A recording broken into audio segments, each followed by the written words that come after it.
Hello student, Naresh करता हूँ history and political classes में आपका एक बार फिर स्वागत है। मैं आपको पॉलिटिकल के महत्वपूर्ण बिंदु मौलिक अधिकार आपको पढ़ा रहा था और मौलिक अधिकार में मैंने जो समानता का अधिकार वो पूरी तरह से पढ़ा दिया था और उसके बाद से मैं स्वतंत्रता का अधिकार पढ़ा रहा था। और स्वतंत्रता के अधिकार में मैंने आपको अनुच्छेद 19 के सभी पाठ करा दिए थे, जिसे मैंने आपको बताया था अनुच्छेद 19 में कि अनुच्छेद 19 ए जो स्वतंत्रता में है, अनुच्छेद 19 जो स्वतंत्रता संबंधित है, यानी जो अनुच्छेद स्वतंत्रता के जो अधिकार है वो अनुच्छेद 19 से लेकर अनुच्छेद 22 तक बताया गया है। उसमें मैंने बताया था 19A, 19B, 19C, 19D, 19E, 19F और 19G तक आपको बताया था। 19A में बताया था अभिव्यक्ति, प्रेस और झंडा और RTI, यानी 19A में मैंने आपको बता दिया था कि अभिव्यक्ति का अधिकार है 19A में और प्रेस की स्वतंत्रता है 19A में, और झंडा लगाने का अधिकार जो सन 2004 से मिला वो है, और 2005 से RTI यानी राइट टू एजुकेशन वो मैंने आपको राइट टू इंफॉर्मेशन यानी सूचना का अधिकार वो मैंने आपको बताया था। 19B में बताया था मैंने बिना अस्त्र के कहीं भी घूमने का अधिकार बताया था। 19C में बताया था संघ संगठन बनाने का अधिकार, यानी व्यक्ति कोई भी संघ या संगठन बना सकता है। 19D में बताया था कि कहीं भी आवागमन की आज़ादी है किसी भी व्यक्ति को कि देश के किसी भी कोने में वो लेकर उत्तराखंड से जम्मू कश्मीर तक कहीं से भी कितने भी राज्यों में कहीं भी जा सकता है, उसकी स्वतंत्रता है। ये देता है 19D। और मैंने 19E में बताया था कि उसको पूरे भारत में कहीं भी निवास करने की आज़ादी देता है हमारा 19E। और 19E बता दिया मैंने आपको। 19F बताता है संपत्ति का अधिकार, जो संपत्ति का अधिकार हटा दिया गया था और उसको अनुच्छेद 300A में रख दिया गया था। और 19G है, 19G कहता है कि जी चाहे मर्जी कोई भी रोजगार आदमी कर सकता है। ये हमें 19G इस तरह की स्वतंत्रता प्रदान करता है। अब मैं बताता हूं आपको स्वतंत्रता का अधिकार में, स्वतंत्रता का अधिकार में ये बताए थे मैंने आपको 19 से 22 तक, और मैंने 19 के बारे में आपको बता ही दिया है। अब बताता हूं मैं अनुच्छेद 20। अनुच्छेद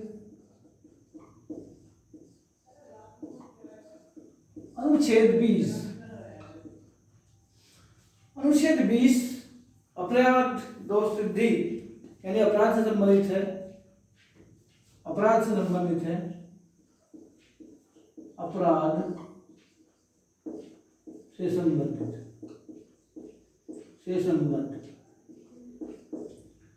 तो अनुच्छेद 20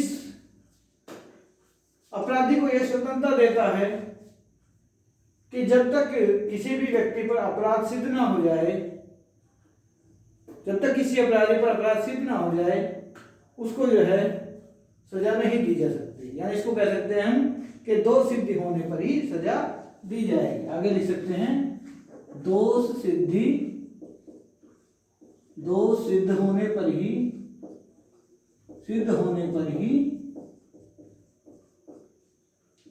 सजा होगी।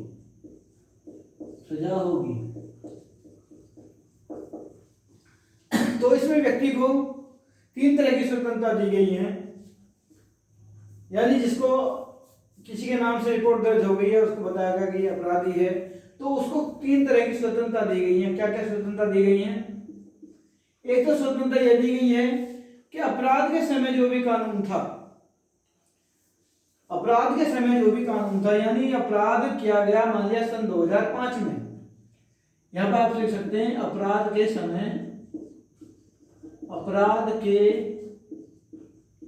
समय के अनुसार समय के अनुसार ही उसे दंड मिलेगा। यानी इसका अर्थ हुआ कि यानी मान लिया अपराध 2005 में किसी भी व्यक्ति ने किया और उसका मुकदमा चलते चलते अब उसको 2020 आ गई, तो 2020-22 तक उसका जो फैसला नहीं हुआ।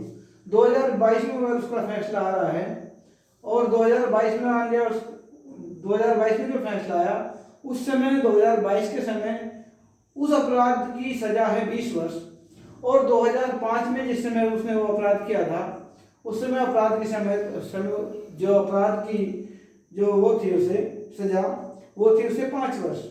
तो ये उसको जो सजा दी जाएगी चाहे उसका फैसला 2022 में आ रहा है लेकिन सन 2005 में अगर वो सजा 5 वर्ष थी तो उसको उसकी सजा 5 वर्ष ही मिलेगी। तो उसका अर्थ यही हुआ कि अपराध के समय के अनुसार ही उसे दंड दिया जाएगा।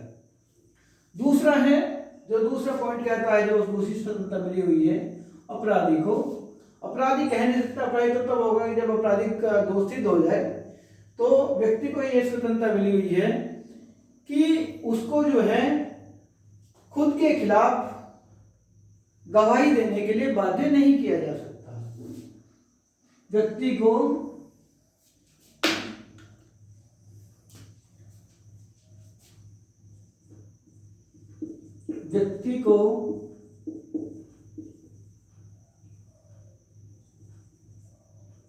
खुद के खिलाफ गवाही देने के लिए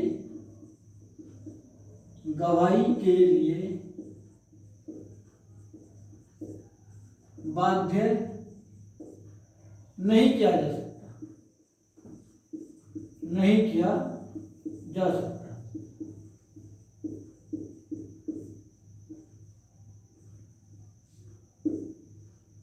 नंबर 3 है यानी इसका दो का अर्थ हुआ कि व्यक्ति को खुद के खिलाफ मतलब कोई भी पुलिस वाला ये उस पर जो है सख्ती नहीं कर सकता कि तू अपने खिलाफ गवाही दे कि तूने अपराध किया ही किया है, यानी उसको जो है दबाव नहीं दिया जा सकता। इसका अर्थ ये हुआ। तीसरा कहता है कि अपराध जो भी अपराध किया है अपराध की सजा केवल एक बार ही मिलेगी। अपराध की सजा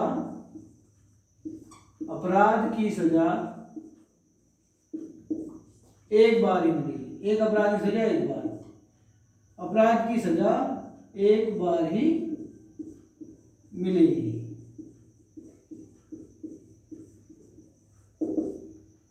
एक अपराध की सजा एक बार ही मिलेगी। तो यह हो गया अनुच्छेद 20। अब अनुच्छेद 20 के बाद आता है अनुच्छेद 20A। अनुच्छेद 20A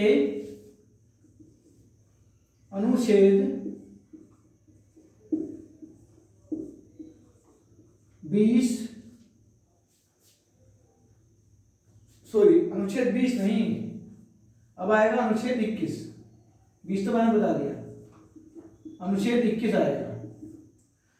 तो जो अनुच्छेद 21 है, अनुच्छेद 21 बड़ा ही महत्वपूर्ण अधिकार है जो मनुष्य को दिया गया है, क्योंकि ये अधिकार मनुष्य से छीना नहीं जा सकता।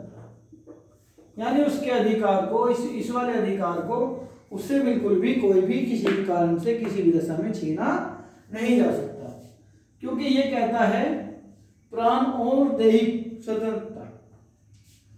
प्राण और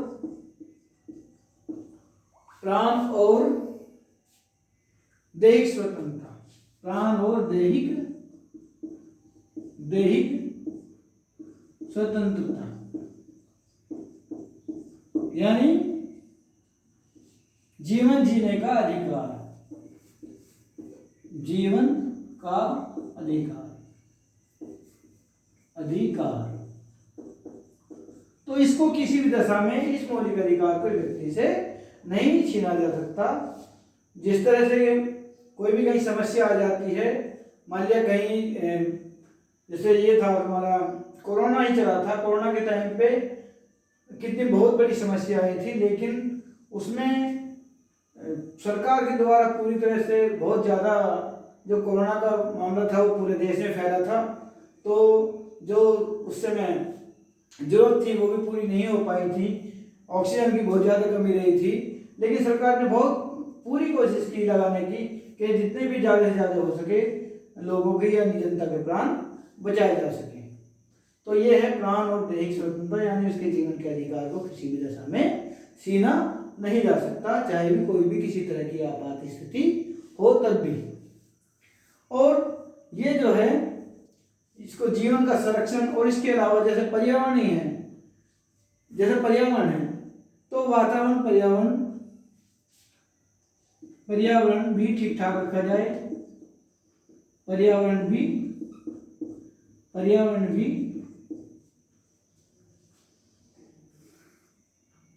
पशु एवं मानव आदि के लिए आदि के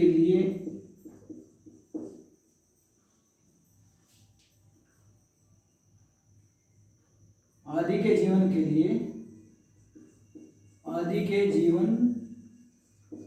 के लिए ठीक प्रकार का सही हो,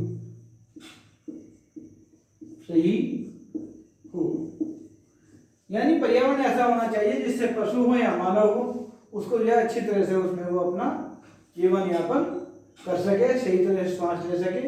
इस तरह से अब समस्या आ जाती है हर समय।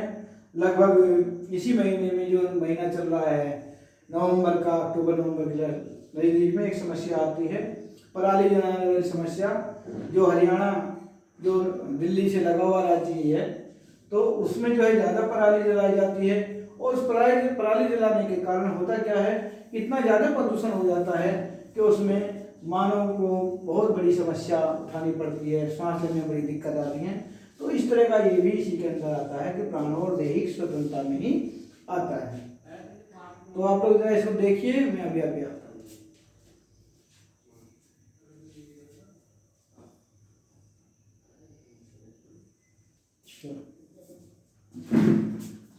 तो यानी हमने बताया था आपको अनुच्छेद 21 ये जो है जीवन का संरक्षण प्रदान करता है। इसको हम ये भी कह सकते हैं कि यह जीवन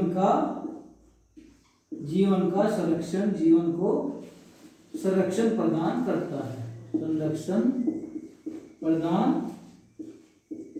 करता है। ठीक है, तो अनुच्छेद 20 मैंने बताया था अपराध से संबंधित है, यानी दोषी होने पर इसको सजा मिलेगी। उसके सब पॉइंट बताए थे कि अपराध के समय के अनुसार इसको दंड दिया जाएगा, यानी जो समय वो तब था उसी के अनुसार ही दंड दिया जाएगा। दूसरे व्यक्ति को खुद के खिलाफ गवाही के लिए बाध्य नहीं किया जा सकता है। और तीसरा बताया था अपराध की सजा केवल एक अपराध की सजा केवल एक बार ही मिलेगी। अनुच्छेद 21 कहता है कि प्राण और दैहिक स्वतंत्रता यानी व्यक्ति को जीवन जीने का अधिकार है। उसमें पर्यावरण के द्वारा भी या पर्यावरण के अलावा जो भी कोई आवश्यक चीज है जिससे मनुष्य का जीवन खतरे में ना पड़े, उसकी जो है ये मनुष्य के लिए स्वतंत्रता का अधिकार दिया गया कि अगर ऐसी कोई समस्या आती है तो सरकार को उसका हल ऐसा निकालना होगा जिससे किसी भी व्यक्ति के जीवन के अधिकार का हनन ना हो, यानी जीवन का संरक्षण को प्रदान करता है। कौन सा? अनुच्छेद 21। अब मैं बताता हूं आपको अनुच्छेद 21A।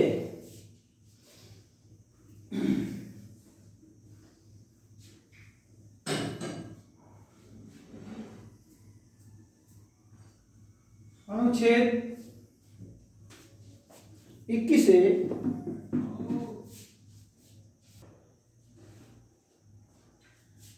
अनुच्छेद 21 के बाद आता है अनुच्छेद 21A।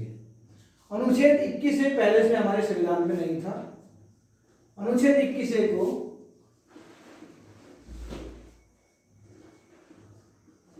अनुच्छेद 21A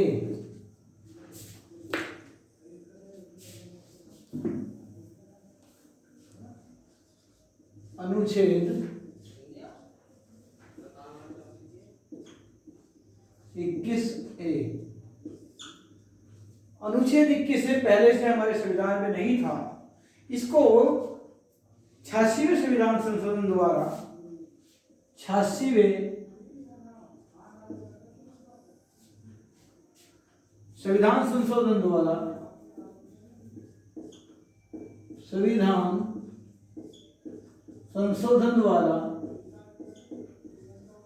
संविधान संशोधन द्वारा सन 2002 में सन 2002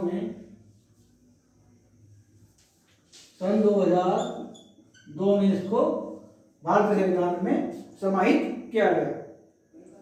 तो ये 86वां संविधान है, संविधान संशोधन है, जो सन 2002 में लागू 2002 में 21 से लागू हुआ। तो ये 21 से लागू हुआ, ये कहता है कि बच्चे के लिए जो उसकी उम्र है 6 से 14 वर्ष तक के बच्चे के लिए, 6 से 14 वर्ष तक के बच्चे के लिए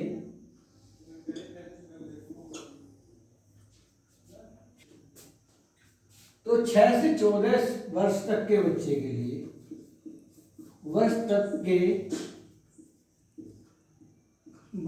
लिए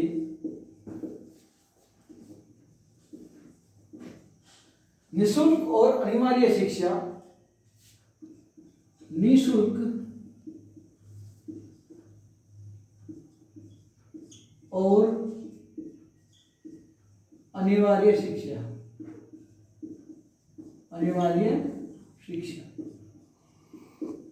यानी 6 से 14 वर्ष तक के बच्चे के लिए ये एक स्वतंत्रता का अधिकार दिया गया है 21 में कि 6 वर्ष से लेकर 14 वर्ष तक के बच्चे के लिए जो शिक्षा दी जाएगी वो निःशुल्क और अनिवार्य शिक्षा का उसको मौलिक अधिकार है। यानी कोई भी गार्जियन अपने बच्चे को भी नहीं रोक सकता कि आप जो है स्कूल नहीं जाएंगे, क्योंकि उसका ये मौलिक अधिकार है। उस मौलिक अधिकार को उसके गार्जियंस भी उस बच्चे का हनन नहीं कर सकते। और सरकार की जिम्मेदारी बनती है कि 6 वर्ष से 14 वर्ष तक के बच्चे के लिए ऐसी शिक्षा की व्यवस्था करे जिससे उसे निःशुल्क और अनिवार्य शिक्षा प्राप्त हो। निःशुल्क मतलब उसमें निःशुल्क मिले और शिक्षा अनिवार्य हो 6 से 14 वर्ष तक के बच्चे। तो वो प्राइवेट स्कूल है, प्राइवेट स्कूल में तो समस्या सरकार की यह आती है कि प्राइवेट स्कूल में तो केवल जो उनका प्रबंधन होता है वो उसकी फीस निर्धारित करता है, लेकिन जो प्राइमरी विद्यालय हैं, जो सरकारी विद्यालय हैं, सरकारी विद्यालयों में 6 से 14 वर्ष तक के सभी बच्चों की शिक्षा वास्तविक निःशुल्क रूप से ही है, उसको कोई शुल्क नहीं लिया जाता है। इसके अलावा भी उनके खाने पीने के लिए मिड डे मील व्यवस्था भी चली हुई है। तो ये बताया है अनुच्छेद 21A में। अब आता है आपका अनुच्छेद 22। अब आता है अनुच्छेद, ये वाला मैंने बताया 86वें संविधान संशोधन द्वारा ये जोड़ा गया था सन 2002 में, 21 से पहले से नहीं था। और इसमें क्या होता है, 6 से 14 वर्ष तक के बच्चों के लिए निःशुल्क और अनिवार्य शिक्षा बच्चे का स्वतंत्र ये अधिकार है।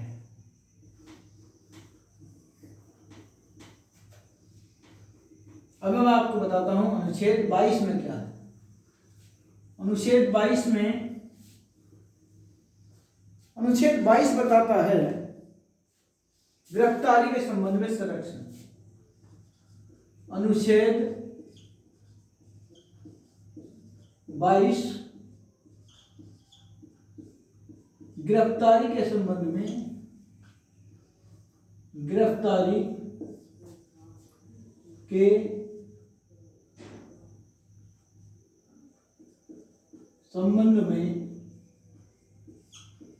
संरक्षण।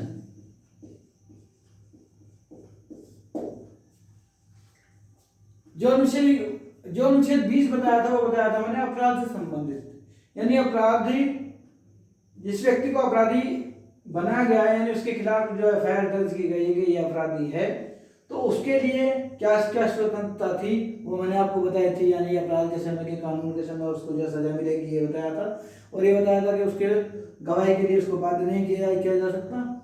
और इसके अलावा ये बताया था कि अपराध केवल उस अपराध की एक ही बार सजा मिलेगी। यहाँ है गिरफ्तारी के संबंध में संरक्षण, यानी व्यक्ति को गिरफ्तार किया जाता है तो उस व्यक्ति को क्या क्या स्वतंत्रता के अधिकार हैं, इससे अब क्या है उसमें, एक तो नंबर एक तो ये है कि व्यक्ति अपनी गिरफ्तारी का कारण पूछ सकता है। गिरफ्तारी का कारण पूछने का अधिकार, गिरफ्तारी का कारण पूछने का अधिकार, पूछने का अधिकार। यानी अगर किसी व्यक्ति के यहाँ पर कोई पुलिस वाला आकर उसको गिरफ्तार करने आ जाता है, तो ये व्यक्ति के पास स्वतंत्रता है कि वो कम से कम उससे कारण पूछे कि मुझे किस कारण के लिए गिरफ्तार किया जा रहा है। यह नहीं है कि पुलिस आई और उसको उठाकर ले गई। ये तो रोड एक्ट में था, जो अंग्रेजों का शासन था, जो वो शायद थी उसमें पुलिस वाले आते थे, व्यक्ति को पकड़ कर ले जाते थे, वो था। लेकिन इसमें गिरफ्तारी का कारण पूछने का अधिकार है कि मुझे क्यों गिरफ्तार किया जा रहा है। दूसरा है, गिरफ्तार किया हुआ व्यक्ति, उसको ये नहीं कहा जा सकता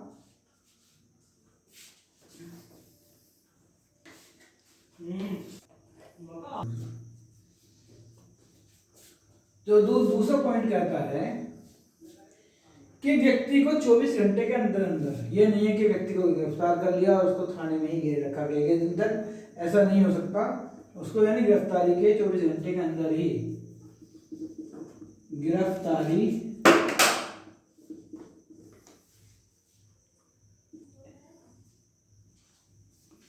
यानी गिरफ्तारी के 24 घंटे के अंदर ही,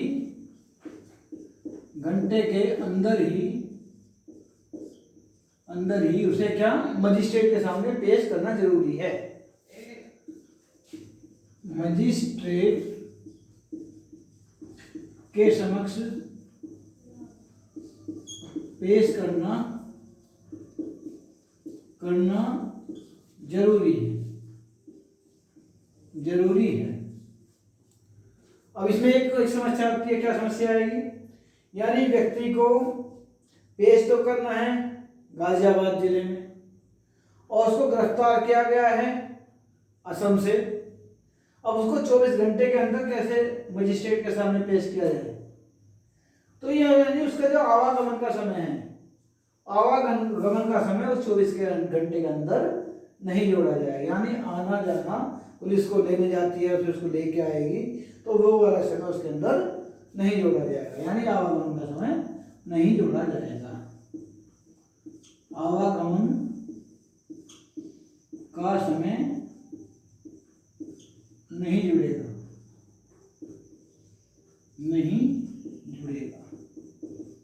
ठीक, यह है कि उसके जो आने जाने का समय है, यानी उसको लेके आने का समय, ये नहीं है कि जी उसको लाने में लग जाएंगे 2 दिन, तो ये वाला समय उसके अंदर नहीं जुड़ेगा। ये 24 घंटे के अंदर जो उसको पेश करने वाली बात है। ठीक है, समझ में आई? अब सुनिए 23 स्वतंत्रता का अधिकार नहीं है। 23 और 24 जो आता है, वो आता है शोषण के विरुद्ध अधिकार। यानी तीसरा अधिकार, एक बताया था समानता, फिर स्वतंत्रता के बाद शोषण के विरुद्ध अधिकार।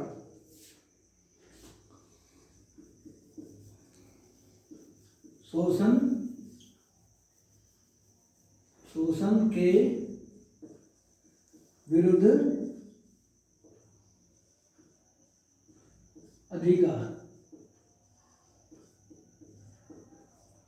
ये कौन सा अनुच्छेद में? अनुच्छेद 23 और 24 में, 23 से 24। तो अब इसमें देखना क्या है कि अनुच्छेद 23 में क्या है, 24 में क्या है।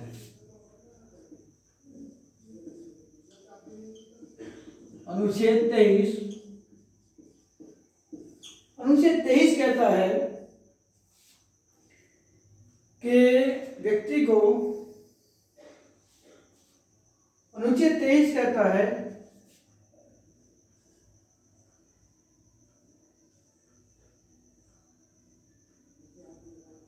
यानी किसी भी व्यक्ति को दमन नहीं किया जा सकता। नंबर 1, किसी भी